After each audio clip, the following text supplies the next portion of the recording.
كوبات waxaan leenahay rabbi subhanahu wa ta'ala asaga khaliq ah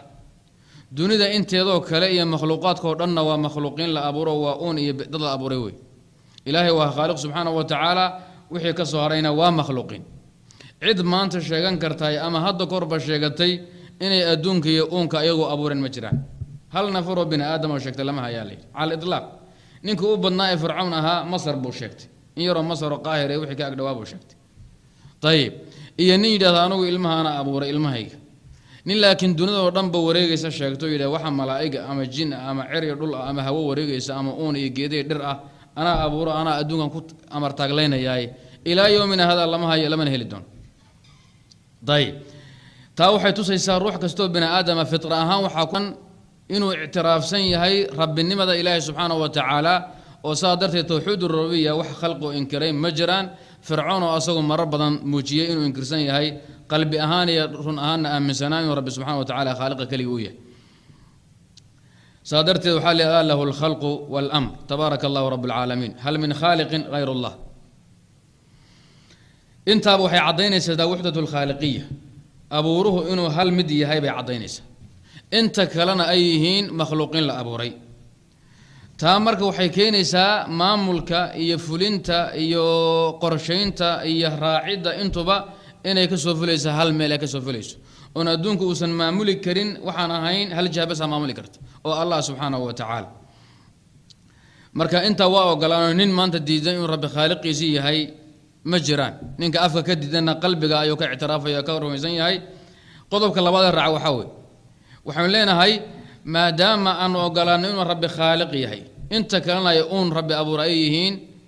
ninka wax abuuray ama sameeyay ama dhisay asaga xaq u leh inuu dejiyo nidaamkii lagu maamuli lahaa waxa uu sameeyay tusaale ahaan nin maanta guri dhiso ama beeriya asanta uu sameeyay ama bulsho uu dhiso asaga u xaq leh inuu dejiyo dastuurka ay bulshada ku dhaqmi lahayd guriga qaabka loo maamuli lahaa cidi degi lahayd biilka laga qaadi lahaa ijaarku wuxuu noqon lahaa cid degaysa ninka mudan ninkan mudnay asaga looga dambeynay maadaama rabbi adduunka oo dhan ba asaga uu leeyahay asaguna uu abuuray asaga u mudnaan leh xaqna u leh inuu dejiyo nidaamkii iyo dastuurkii iyo kitaabkii lagu maamuli lahaa wax adduunka jira oo muuqdo oo jooga oon maamul iyo nidaam u baahayna ma jiraan masaajidka hadda aynu fadhino nidaam la'aan socon maayo reerka iyo bulshada iyo qoysku ee nidaam la'aan socon maayaan waa in horjooga la helo mas'uul la helo raaciyada iyo shacab maamulo caruurtii iyo haweenkii iyo dumarkii iyo inamadii meesha joogay ay noqdaan yaani nidaam waa in la helo lagu hago adduunka asaga maadaama uu rabbi mudan yahay oo uu lahaa asagu khalqiga uu lahaa iyo makhluuqaadka amarkii iyo taladii iyo nidaamkii iyo xukumkii iyo dastuurkina asaga yeelanaya saadarta waxa isdaba yaala ala lahu al-khalq unka rabbi ba iskale iyo abuuritaanka wal amru maamulki iyo talada asaga iska yahkum baynahum bima anzala Allah wala tad'i awaa nabi maxamed oo bulshada hatta qoliha ahlu kitaabka ku imanayay waxaad ku xukuntaaba lay wixii rabbi xaqiisa ka soo dagay ee waxay diin aha ku maamul balay nabi wuxuu cadeynaya arinta ayada ayuu cadeynaya wuxuu taraktu fiikum shay'ayn lan tadillu ba'dahuma kitab Allah wa sunnati ولا يتفرق حتى يرد علي الحوض waxa idin kaga tagay maadaama la dhumi karo oo dadku wadada ay ka bayri karaan oo naf iyo balaayi iyo jin iyo insi iyo shayaatiin iyo ibliis ba ay shaqeynayaan oo in badan tahay baadida iyo asbaabteeda iyo waxyaabaha muqriyaadka iyo shubahaadka shahawaadkuba ay badan yihiin nabigu sallallahu alayhi wasallam wuxuu ka tagay cisma iyo shay arinta lagaga samatabaxo oo lagu badbaado ah kitaabka rabbiga iyo sunnadiisa kitaab baa la soo dejiyay waraaq iyo dastuur iyo buug iyo kitaab baa la keenay kitaabka asaga waxa la soo raacay tarjumaankii fasir lahaa hadii kitaab quraan umada faraha laga gelin laga dhaqaaqi lahaa waxba inuu sheegan lahayn waxba inuu ku andacoon lahayn ashtakan soo gudbin lahayn laakiin kitaabku waxa la soo raacay nabigi tarjumi lahaa ee fasir lahaa cadeyn lahaa wa anzalna ilayka dhikra litubayyana lin-nasi ma nuzila ilayhim nabi maxamed waxaanu ku soo dejinay kitaabka asagana waxaanu u soo dejinay inaad umada u fasirto wixii ay garan waayaan wayasalunaka 'anil khamr يسألونك عن الأهلة يسألونك ماذا ينفقون بعد مقلس نبغى عضينا هي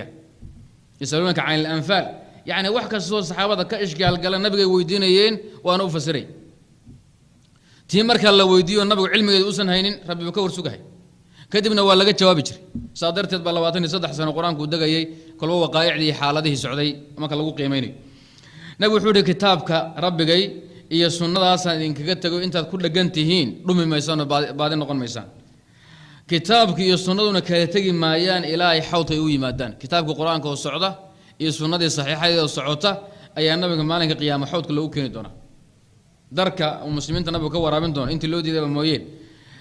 iyay iman doona labaduba kala tagi maayaan kitaabka quraanka ku dhaqmay anigu quraani baan ahay sunnadana ma ogol wax jira ma sunni baan oo sunnadan ku dhaqmay quraanna ma ogol wax jira ma kala tagaan waa lafdi xagga rabbi ka yimid sunnaduna waa macnihi iyo nuxurkii kitaabka quraanka ah weey saadarta culimadu waxay yiraahdaan alkitaabu mahfuuz wa sunnatu mahruusa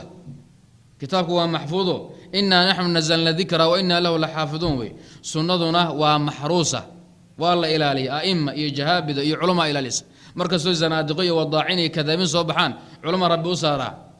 markastoo axaadiista wax kastoo meel ku qoran la iska daliishado oo qaala rasuulullaahi dadku ay u qaataan wax kastoo nabiga loo tiriyo inuu saxiix yahay ama xadiid yahay ilaahay jahabida iyo culama soo saara iyo muxaddidiin iyo aima kala sifayso kala shandaysa wixii asaxay waxaan asixin ummadu kala cadays marka sunnadana waa maxruusa nin wax ku dari kara iyo nin wax ka gooyin kara midna ma jiraan ee anagu danteenu ma tahay way inaan ku badbaadno xarigaas la laada ee cirka ka yimid ee nabiguna uu hayay salawaatullaahi wasalaam intaynu ku dhagno ma ku badbaadnaa laakiin adigu diinta waxna ku noqon mayso